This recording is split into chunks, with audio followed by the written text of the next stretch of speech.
Hello, my name's Harold. Today I'm going to do something a little different, I guess.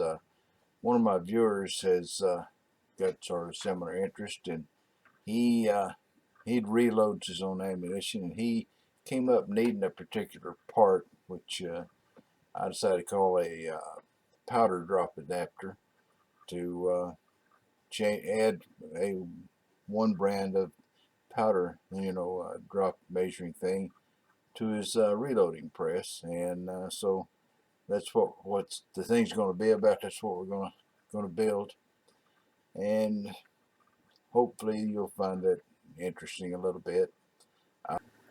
Hold it, hold it, hold it! I've got to interrupt this video for an important message here.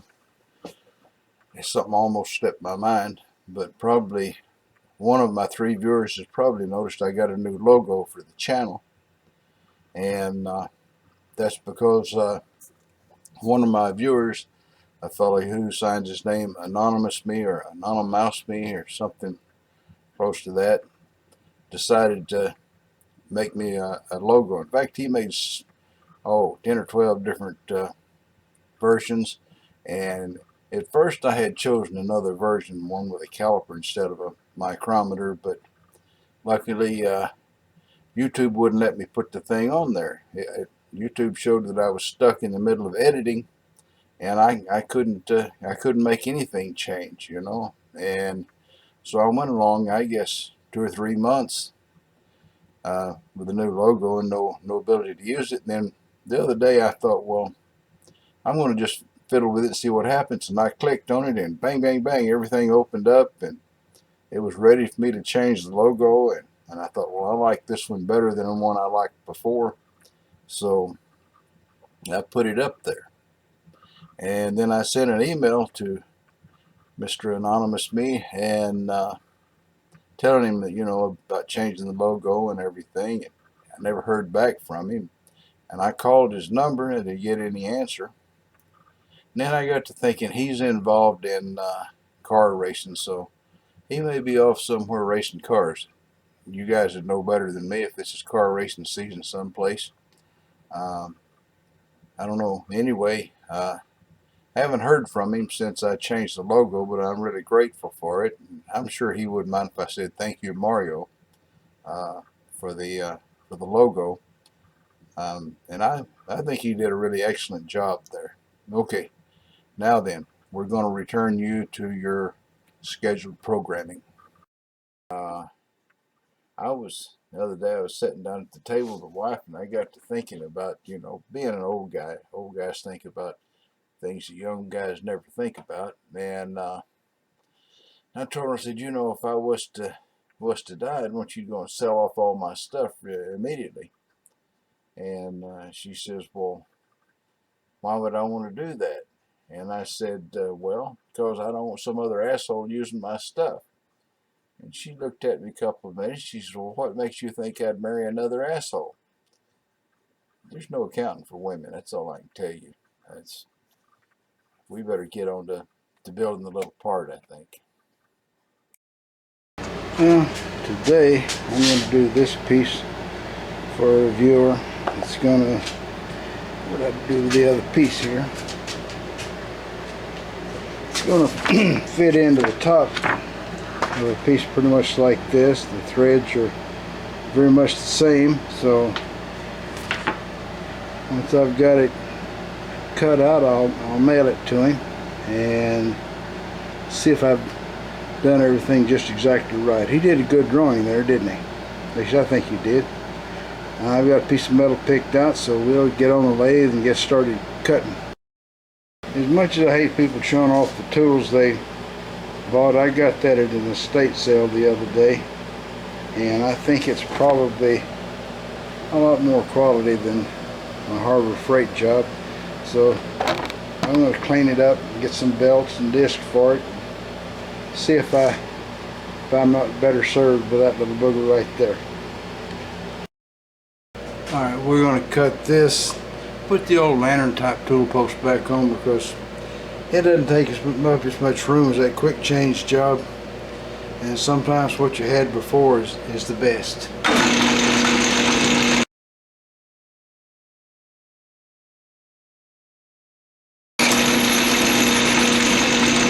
Alright, this is going to be mostly rinse and repeat, so I'm going to knock it off and make some progress. I forgot to turn on the camera for the knurling. I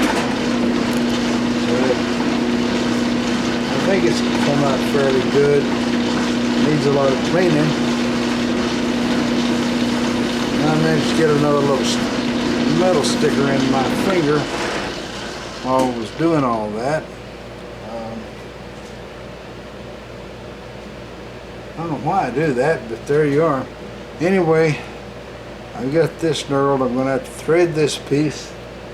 We'll drill a hole in it, we'll part it off, and then we'll turn it around and thread the inside. This is going to be a 5/8 here. I think 5/8,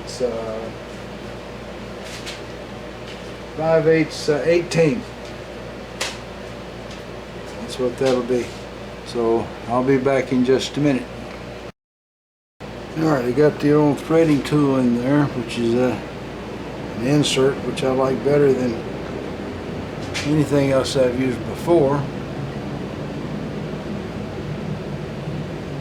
Seems to be a better sharpening tool than you can do by hand. Alright, this guy looks like. And set this guy on 0.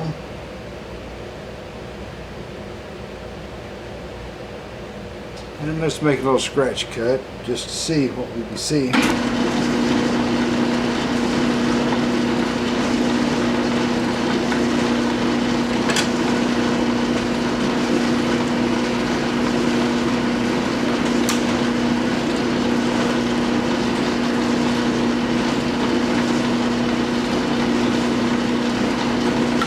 Alright, here's my gauge.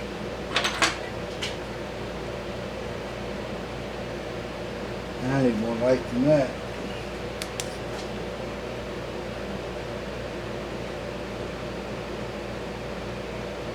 Yeah, that's it. That's 18. So now it's just pretty much more rinse and repeat, huh?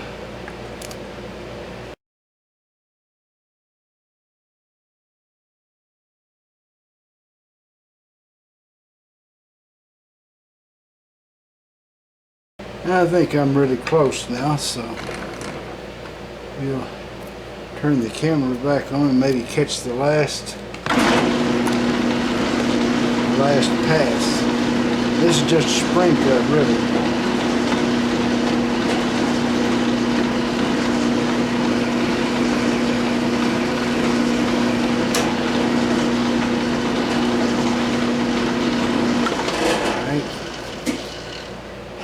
Give her a shot.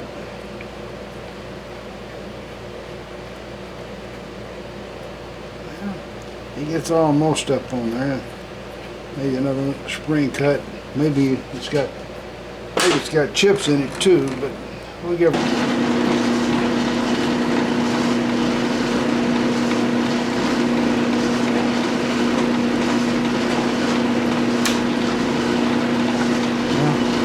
I don't think they cut anything loose at all, so let's see what we got. Certainly should have cleaned all the chips out.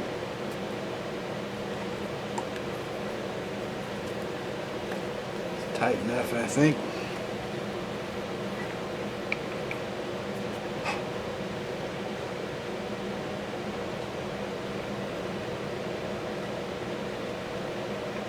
Should be about right. Okay, so we'll part the thing off, and we'll drill a hole in it, and then we'll part it off. That's what we need to do. Don't want to get out of order. Alright, let's drill the little bugger out.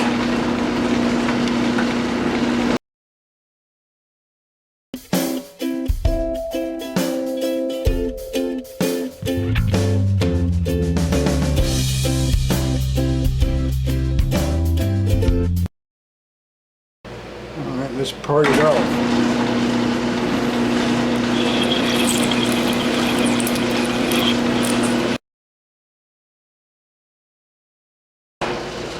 And we're going to knock off for today, and it's Said I started on this late, and we'll come back tomorrow and pour this end out and thread it. Alright, as Mr. Pete would say, this is a new day. Time to change out the chuck for the forejaw.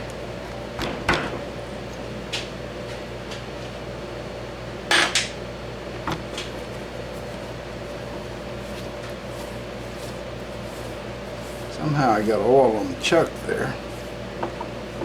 I guess from the last time I oiled it, probably, but it sure makes it slick.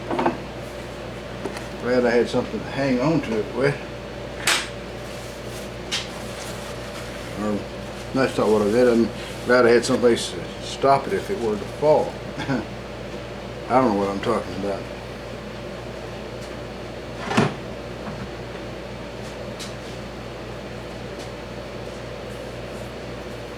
Alright, here we go. That looks nasty.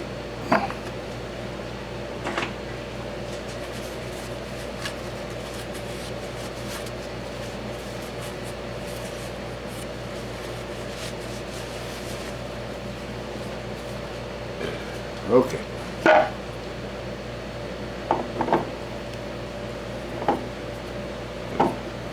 I'm hoping to try to keep my arms out of the camera shot there. The dermatologist got me using a cream called Fluorosil, and it's eating big old red holes in my skin, which I hope is supposed to improve things, but it's pretty gross. So this weekend when I go to the next shooting match, I'll wear a long sleeve shirt. Alright.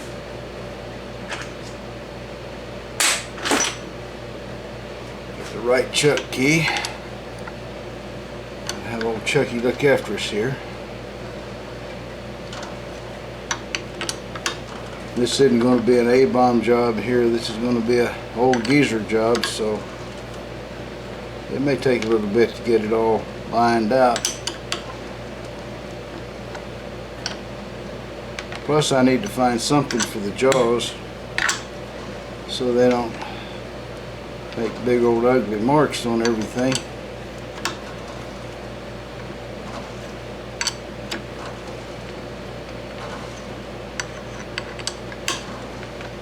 Alright, that'll fit. Now all I gotta do is find something to protect my metal. Okay, so not having any special soft jaws of any particular kind, I used the Redneck's old standby tool, duct tape. I guess that'll help. And I'll be back in just a minute. I found some burrs. Well, I won't win any chuck adjusting contest with this, but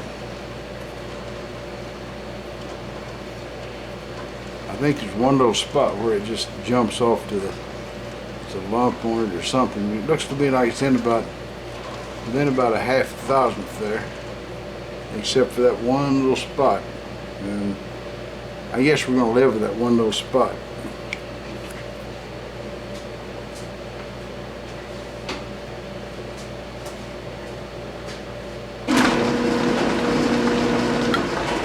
That looks pretty good.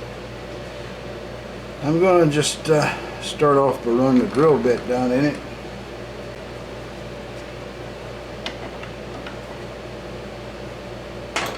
Alright, here we go.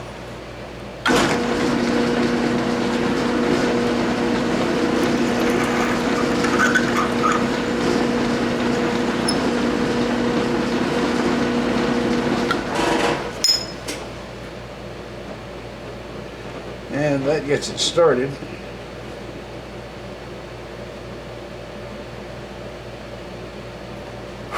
Quite a bit of material there still. I'll get a bigger drill bit.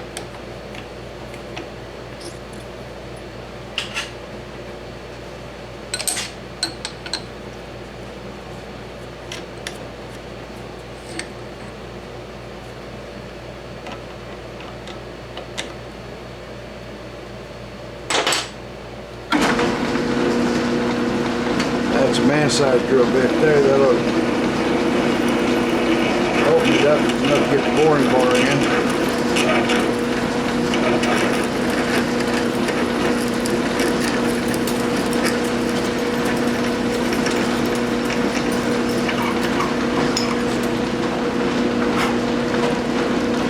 Alright, now then I'll need to kind of study this and see how far in it is. Alright, this is a mighty big bit for this little lathe, but we're going to try this one. This is close to the finished size for threading, so if it'll take this without twisting or anything, we'll be alright.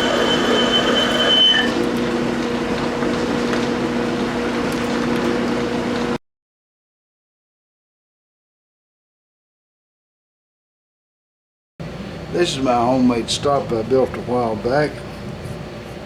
Just set it down in there and then let it latch on the ways, and we'll get it latched down at the right spot, and we won't have any more trouble from this little guy. Probably. We'll see. In fact, I'll just run it over to the other side and we'll run it until it stops, and that's it.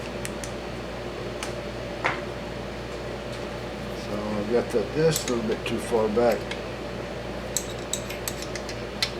Alright, I'll adjust this and then I'll come back.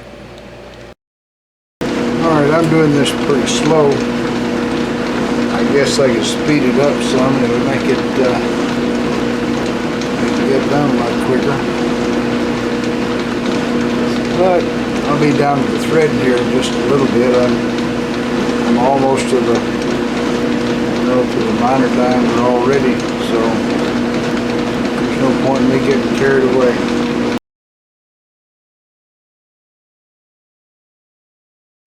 Alright, so I've bored it to 0.791, and I was going for 0.787.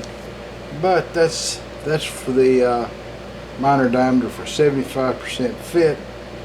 The 50% fit would be 0.828. So this is still going to be pretty darn tight, even though I missed it by about 3 thousandths. I probably should have made the hole a little bit bigger and gone for a 50% fit, but we'll see how it comes out. Can't see it with the camera, but I have an indicator set up on this other side off over that way, and that's how I'm going to know how far I've gone each time. So we'll get the last few little touches done here and we'll start threading.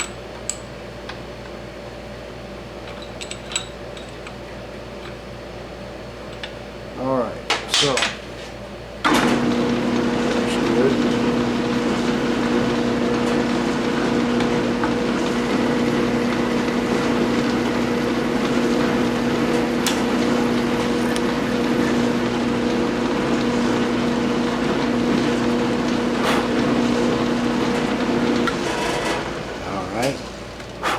let's compare it to the thread gauge.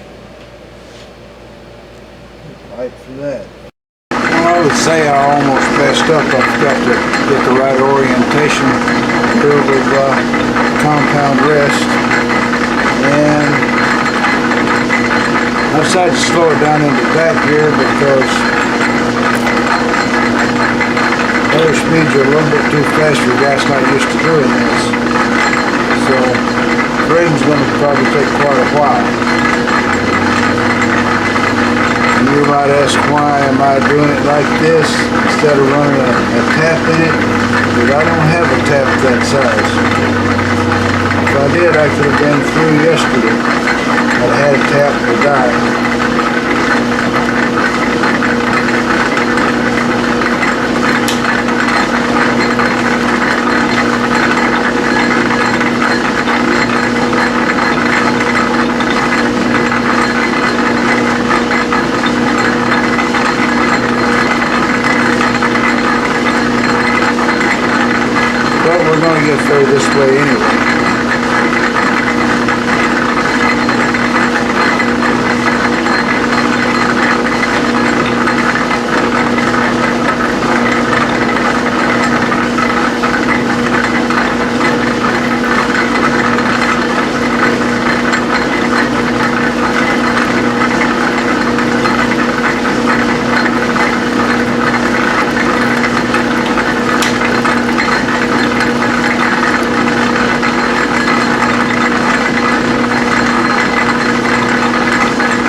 30 course thread, and it's finished going down the bottom well before I'm ready for it to be.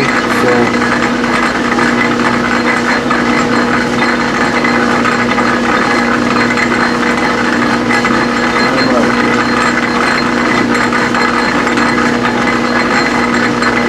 too far that time, I have to reset it, my indicator. Okay, so here it is. It's threaded inside, threaded outside. This is a little bit more than the inch specified, but I wanted to get an inch of threads in here, and I was afraid this would get too weak, too thin here, so I just left this a little bit longer. Surely it won't hurt, and if it does, well, he can send it back and I'll cut it off shorter. That's the only thing I know.